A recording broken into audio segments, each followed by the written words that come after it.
há um tempo, li uma biografia de São Pio X, de um italiano, Giampaolo Romanato.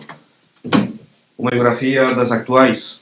Eles já sabem que hoje o que conta são os documentos históricos. Então, estas biografias são mais a exposição do grande homem do que o santo, porque todo o que aparece no livro tem que ter uma base histórica. E já sabemos que os milagres e a santidade normalmente não estão assinados nos papéis oficiais. Mas, bom, é uma boa biografia, do ponto de vista histórico.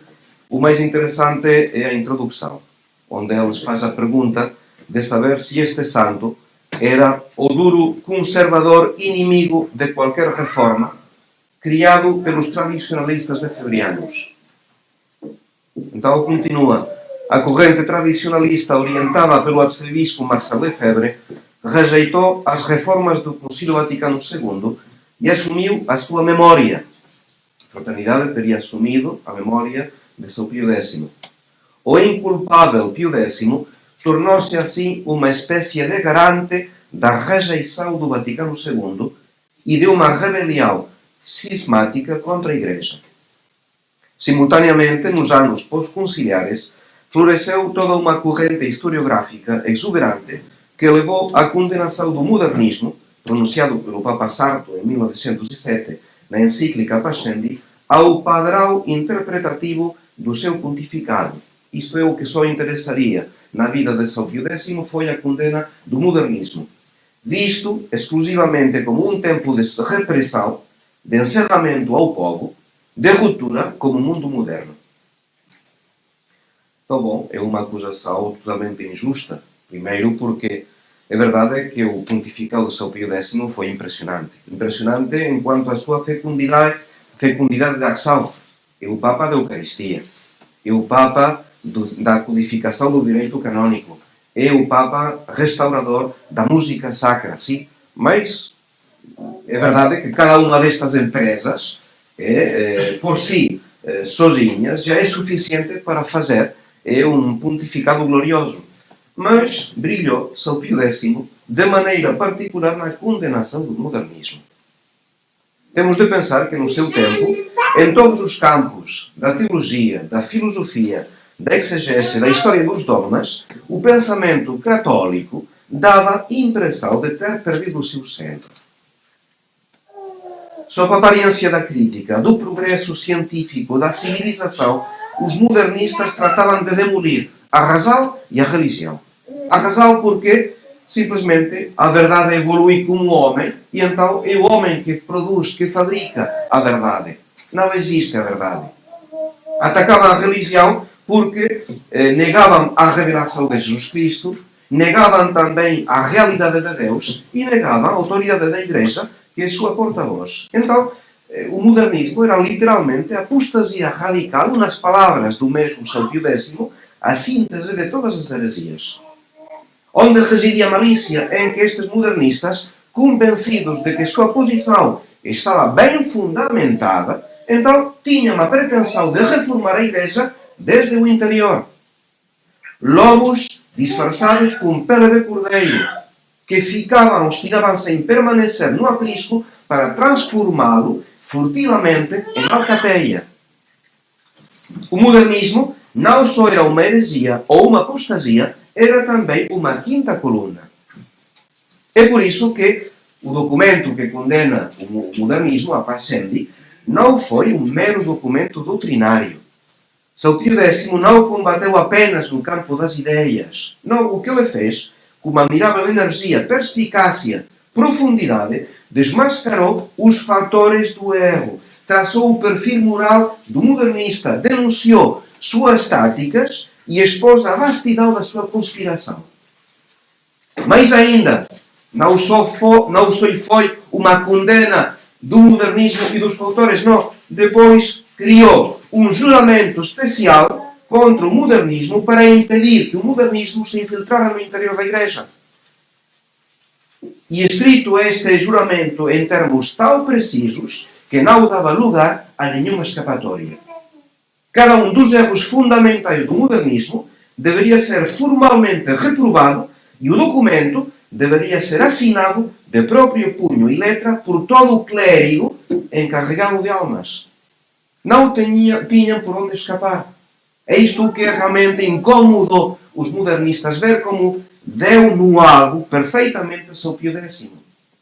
Então, com certeza, durante os seus 11 anos de pontificado, desde 1903 até 1914, São Pio X reformou e renovou a vida sacramental nas paróquias, o canto litúrgico, o ensino catequético, os seminários, o direito canônico, mas a sua obra principal foi a condena do modernismo. Então, porquê que Monsenhor Lefebvre, que Dom Marcelo Lefebvre, escolheu São Pio X por vários motivos? É verdade que sim, assumiu a sua memória. Claro que sim. Porquê? Primeiro, pelo fato de ser o primeiro Papa em 400 anos. Papa Santo. E vou citar palavras de Dom Marcelo Lefebvre. Colocamos a nossa fraternidade sob a proteção de quem tem sido o Papa do nosso tempo, o único canonizado desde São Pio V. Não temos outros Papas Santos. E este Papa, do início do século, tem sido considerado pela Igreja como a luz do seu tempo. Recorremos a esta luz e pedimos a São Pio X que nos dê a luz que precisamos. Primeiro motivo, primeiro Papa Santo em 400 anos. Segundo motivo, pelo seu programa instaurar todas as coisas em Cristo.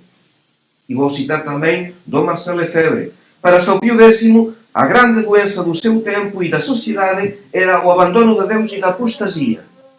Abandono de Deus. Hoje pode ser dito mais do que nunca.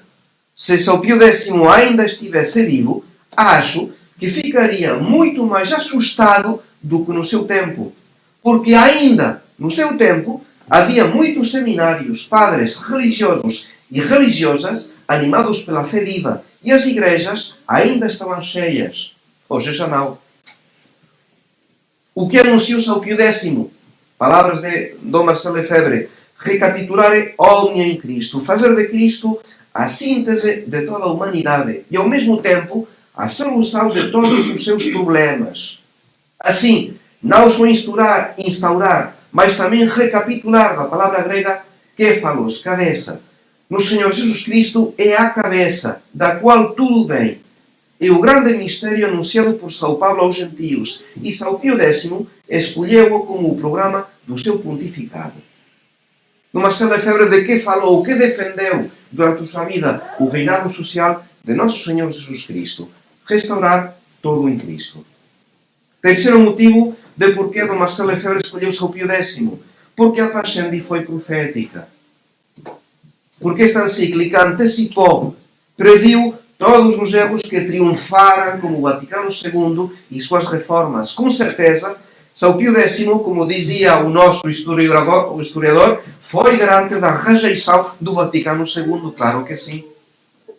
Palavras de Dom Marcelo Lefebvre. A única novidade, em comparação com os tempos de São Pio X, é que os modernistas já não se escondem com falsas aparências de submissão, mas se armaram com segurança e não têm de se esconder porque têm um grande apoio na própria Igreja. O modernismo não está morto, mas pelo contrário, progrediu e continua afirmando-se.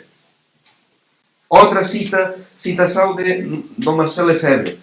Acreditávamos, a nossa posição é que tínhamos o dever de desobedecer se houvesse tal desobediência. E obedecer à Igreja de sempre, a todos os papas e a toda a Igreja Católica.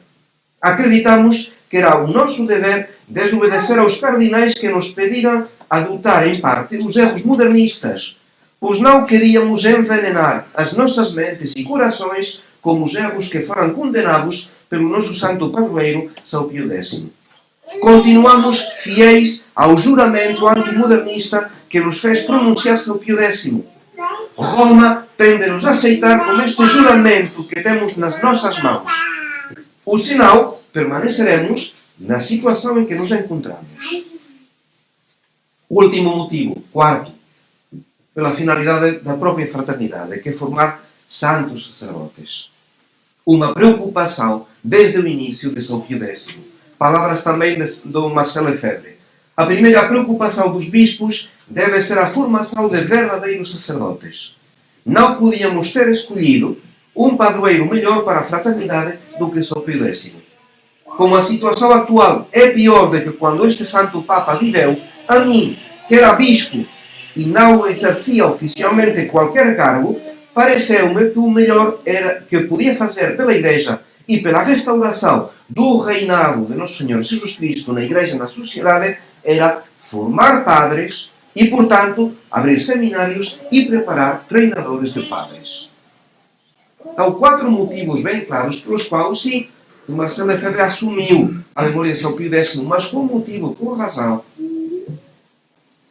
Mais do que um homem, o que fez Pio XII em 1954, santificando São Pio X, mais do que isso, foi santificar um papado e uma forma específica de governar a Igreja. Foi nos tempos difíceis em que Pio XII afirmou esta santidade de São Pio X. Por sua santidade, por seu espírito eminentemente sobrenatural, pela sabedoria do seu governo, pela sua fortaleza, São Pio X é o exemplo sempre atual nesta época da grande apostasia. Para todos nós, e é o que temos nós de pedir e aprender de São Pio X como católicos, a nova missão é preservar íntegra, incorrupta a Santa Fé Católica e transmiti-la sem acréscimos nem adulterações. Acabo com uma coleta do dia de hoje que resume perfeitamente estes pensamentos. Ó Deus, que para defender a fé católica e restaurar todas as coisas em Cristo, enchestes o Sumo Pontífice Pio de celeste sabedoria e apostólica fortaleza, fazei pela vossa bondade que, pondo em prática os seus ensinamentos e imitando os seus exemplos, alcancemos a eterna recompensa. Em nome do Pai, do Filho e do Espírito Santo.